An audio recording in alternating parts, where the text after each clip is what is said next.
The surviving administrative manuals and court chronicles of the early medieval Islamic world present the Abbasid Caliphate as a highly structured imperial system, one that extended far beyond governance into the intimate organization of private life within the palace.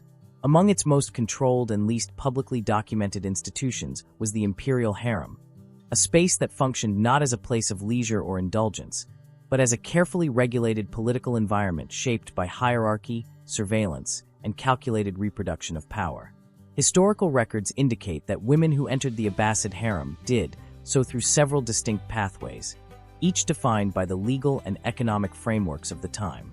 Many were enslaved women acquired through established trade networks stretching from Central Asia, the Byzantine frontier, East Africa, and the Caucasus. Others were gifted to the caliph as part of diplomatic exchanges, while a smaller number may have entered through inheritance or internal palace arrangements.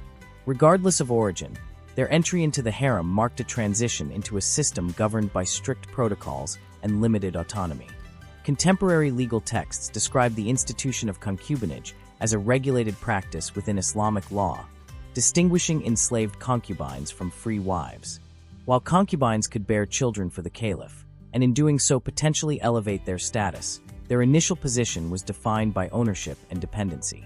Surviving documents suggest that these women were catalogued, trained, and assigned roles within the palace hierarchy, often based on perceived talents, education, or physical attributes.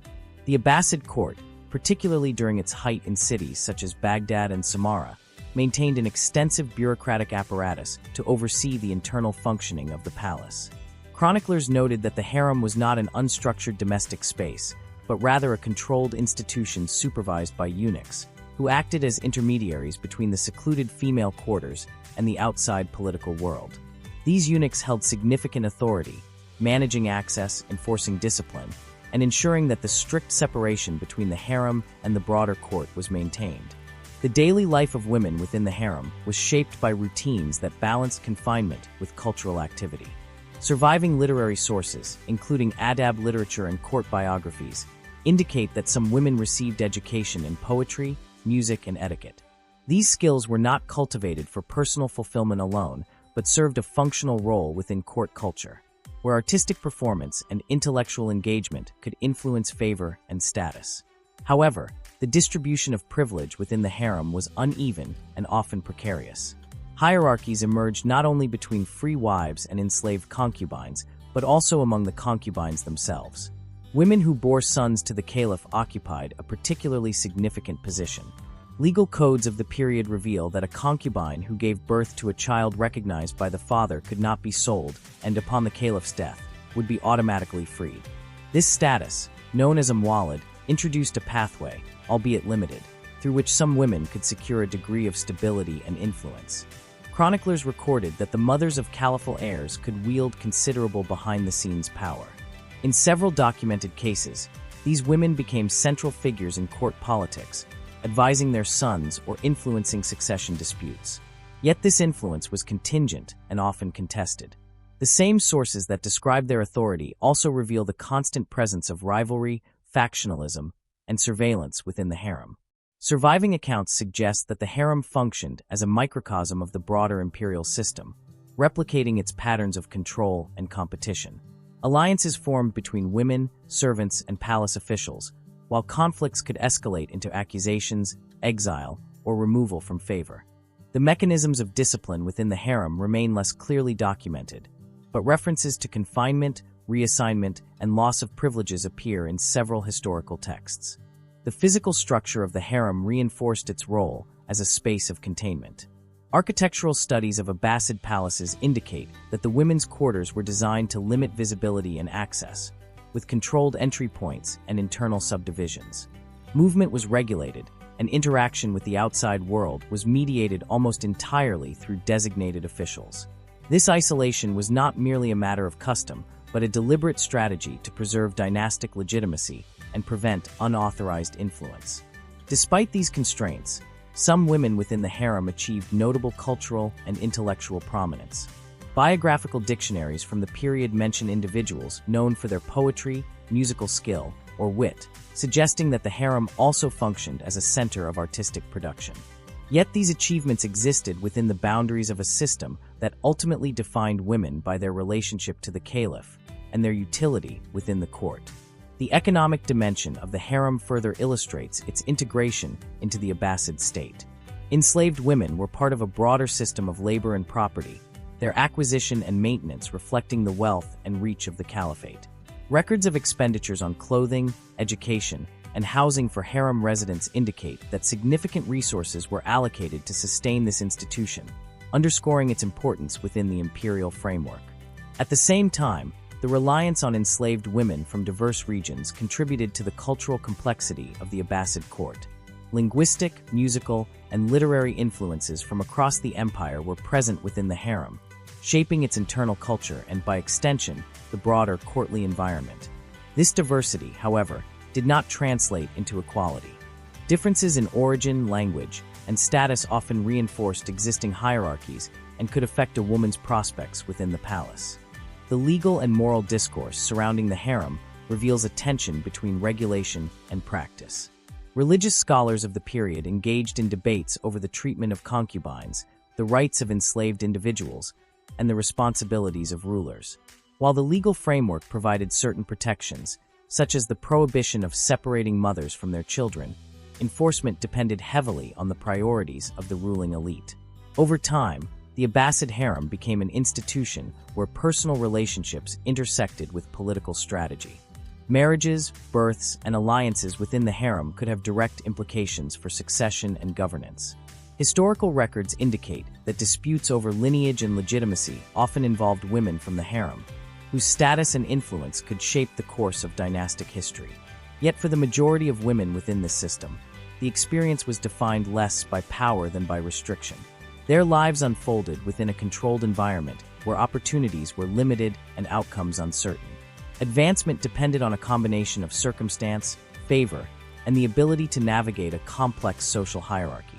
Surviving sources, while often written from the perspective of male scholars and officials, provide glimpses into these realities.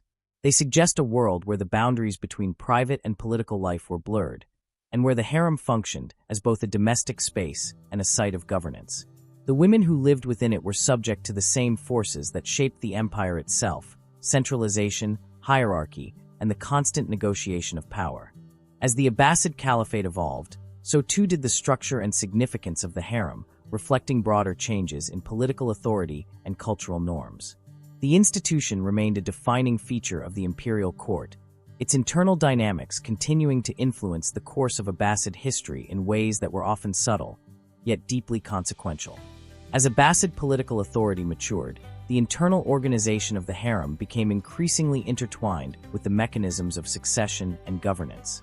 Surviving chronicles suggest that the caliphal household was not merely a private domain, but an extension of the state itself, where reproductive decisions, maternal affiliations, and personal loyalties could alter the balance of power at the highest levels. The birth of a son within the harem was not simply a familial event. It was a political development with long-term implications. Historical records indicate that caliphs often had multiple sons born to different mothers, many of whom were concubines rather than free wives. This multiplicity created an environment in which maternal identity became politically significant. Chroniclers noted that the lineage of a potential heir was scrutinized not only in terms of legitimacy under Islamic law, but also in relation to the networks of influence surrounding his mother. Women who could secure alliances with powerful court officials, eunuchs, or military commanders often improved the standing of their children within the informal hierarchy of succession. The Abbasid court did not always follow a rigid system of primogeniture, and this ambiguity intensified competition within the harem. Surviving documents suggest that caliphs exercised considerable discretion in naming heirs, sometimes favoring younger sons or those born to particular women. This flexibility, while allowing for strategic decision-making, also fostered instability. Rivalries among mothers could translate into broader factional conflicts, as different groups within the court aligned themselves with competing candidates. Contemporary accounts describe instances in which the mothers of princes played active roles in promoting their sons' claims. While direct political participation by women remained constrained by social norms, indirect influence was both possible and at times decisive. Chroniclers recorded that some women managed access to the caliph, controlled information flows, or cultivated relationships with key officials.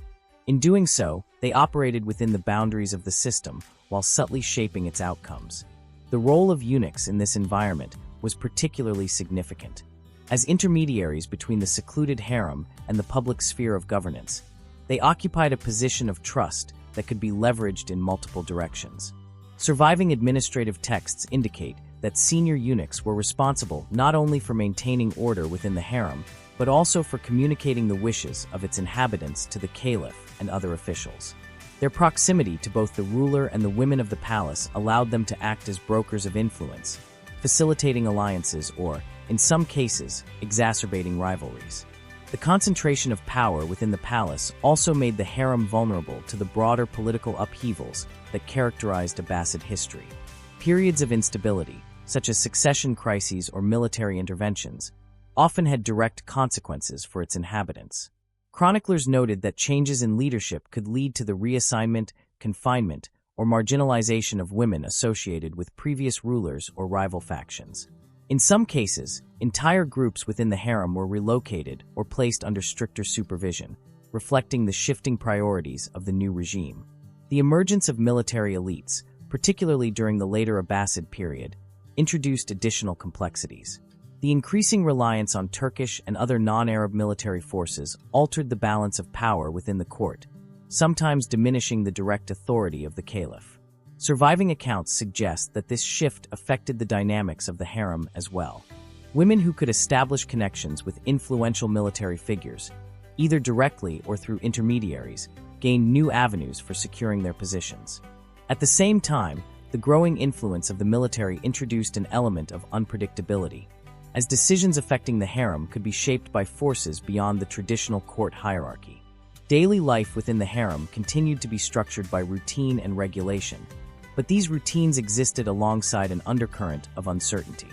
Surviving literary sources describe a rhythm of education, artistic practice, and social interaction, punctuated by moments of tension linked to changes in favor or status. The cultivation of skills such as poetry and music remained important, not only as forms of cultural expression, but also as means of attracting attention and securing patronage within the palace. The internal economy of the harem further illustrates its complexity. Records indicate that women could possess personal property, receive stipends, and manage small networks of servants. While these resources were limited compared to those of male officials, they provided a degree of agency within the constraints of the system. Some women used these means to build patronage networks, supporting poets, musicians, or other dependents, thereby enhancing their own prestige and influence. However, this relative autonomy existed within a framework that remained fundamentally restrictive. Movement beyond the harem was tightly controlled, and interactions with the outside world were mediated through layers of supervision. Surviving accounts emphasize the importance of discretion and compliance, as deviations from expected behavior could result in disciplinary measures. The precise nature of these measures is not always detailed in the sources, but references to confinement, loss of privileges, or reassignment suggest a system capable of enforcing its rules with consistency. The psychological dimensions of life within the harem are more difficult to reconstruct, given the limitations of the sources.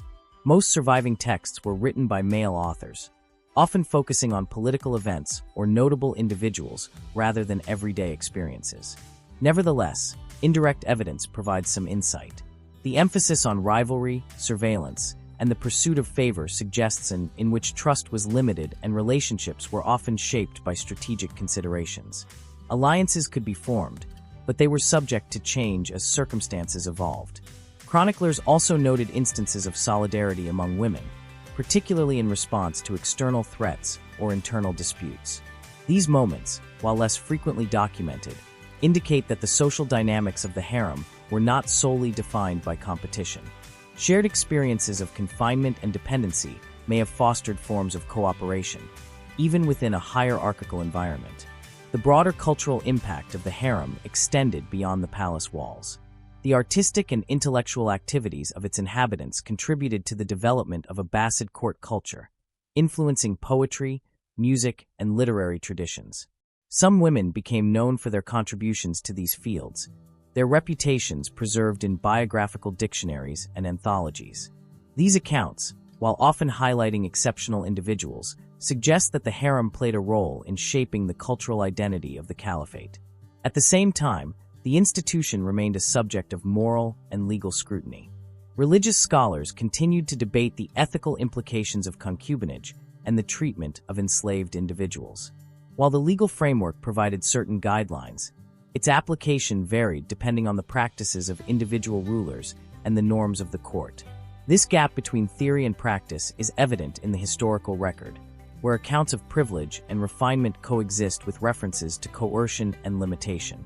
As the Abbasid Caliphate entered periods of fragmentation and regional autonomy, the structure of the harem began to reflect these changes.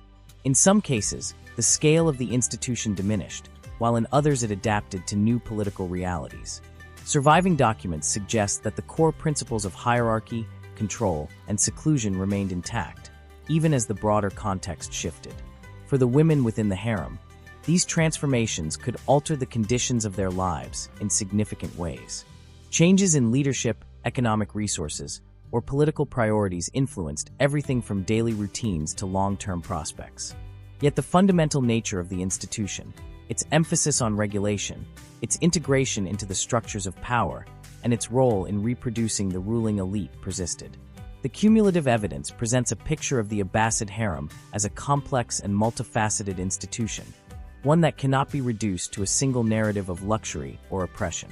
It was instead a space where cultural production, political strategy, and social control intersected, shaping the experiences of those who lived within it and leaving a lasting imprint on the history of the caliphate.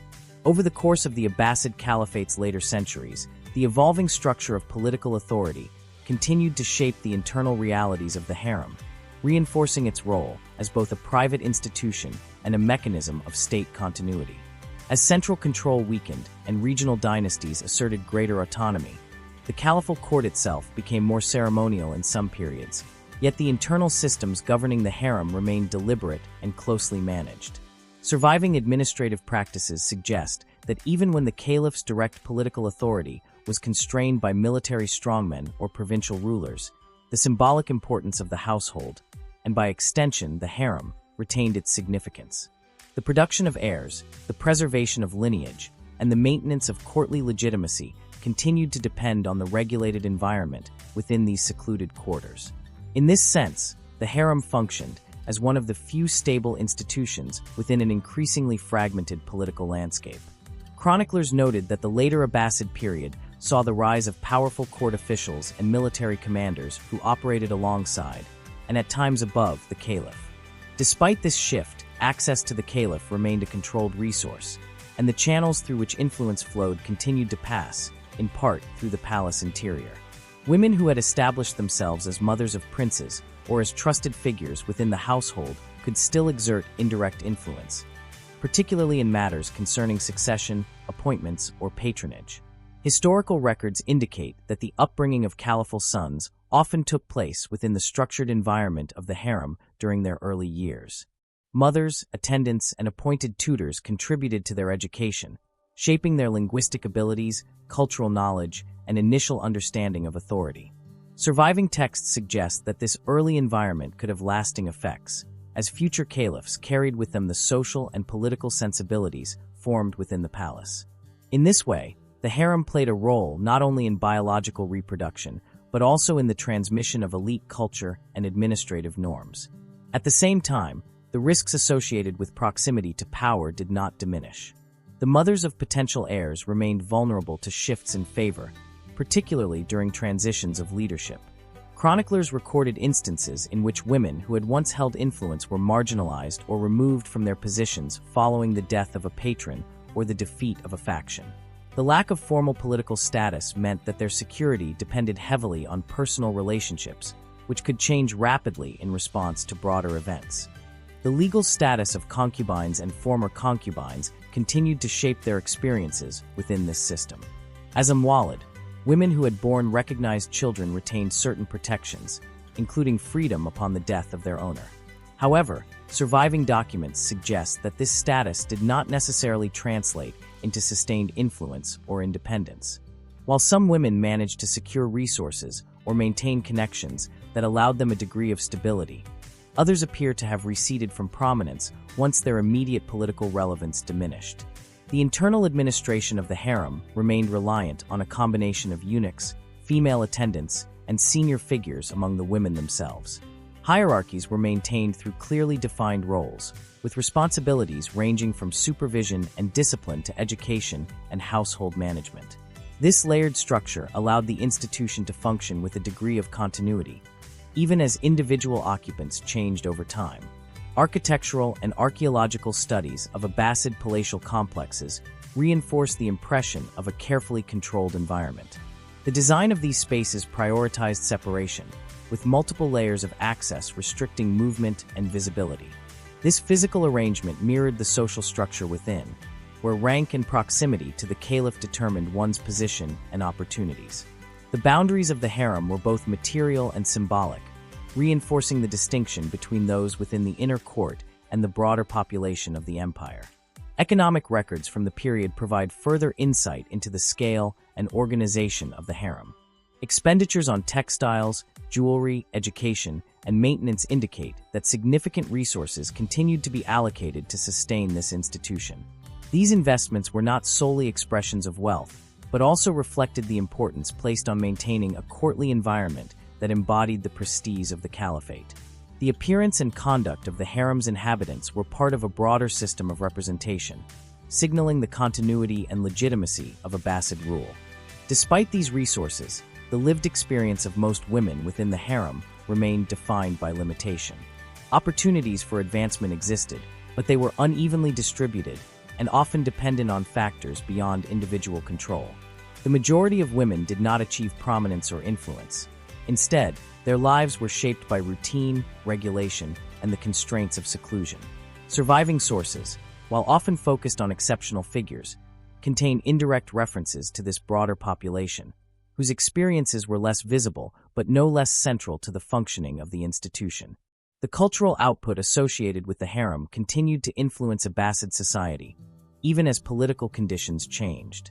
Poetry, music, and storytelling traditions linked to the court persisted, with some works reflecting the perspectives or contributions of women within the palace.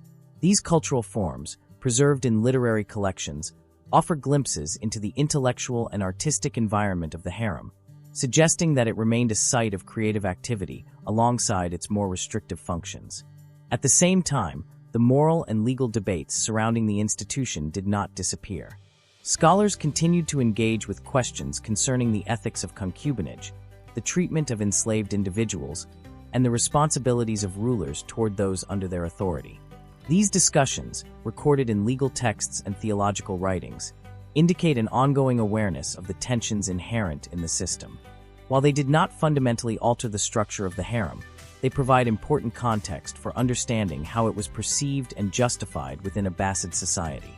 As the caliphate gradually declined in political power, culminating in the weakening of central authority in the face of external and internal pressures, the harem persisted as a residual structure of the old imperial order. Its continued existence reflected both inertia and the enduring importance of dynastic continuity. Even as the political landscape transformed, the internal logic of the harem, its emphasis on control, hierarchy, and the management of lineage, remained largely intact. In assessing what awaited women sent to the Imperial Harems under the Abbasid Caliphate, the historical record presents a complex and often restrained picture. Surviving documents suggest that their experiences cannot be understood through singular narratives of privilege or suffering alone. Instead, they occupied a space defined by overlapping systems. Legal frameworks that regulated their status, social hierarchies that determined their opportunities, and political structures that shaped their significance. For a limited number, the harem offered pathways to influence, particularly through motherhood or cultural accomplishment. For others, it provided a measure of material security within the confines of the palace. Yet for the majority, it represented a life circumscribed by rules, expectations, and limited autonomy. Their roles were embedded within a system designed to serve the needs of the state, ensuring the continuity of the ruling elite while maintaining strict control over those who participated in its most private sphere. The Abbasid harem, as revealed through historical evidence, was neither an isolated curiosity nor a purely domestic institution. It was an integral component of imperial governance, reflecting the values, priorities, and contradictions of the society that produced it. Within its walls, the dynamics of power, culture, and control converged, shaping the lives of its inhabitants and leaving a legacy that continues to inform modern understandings of the medieval Islamic world.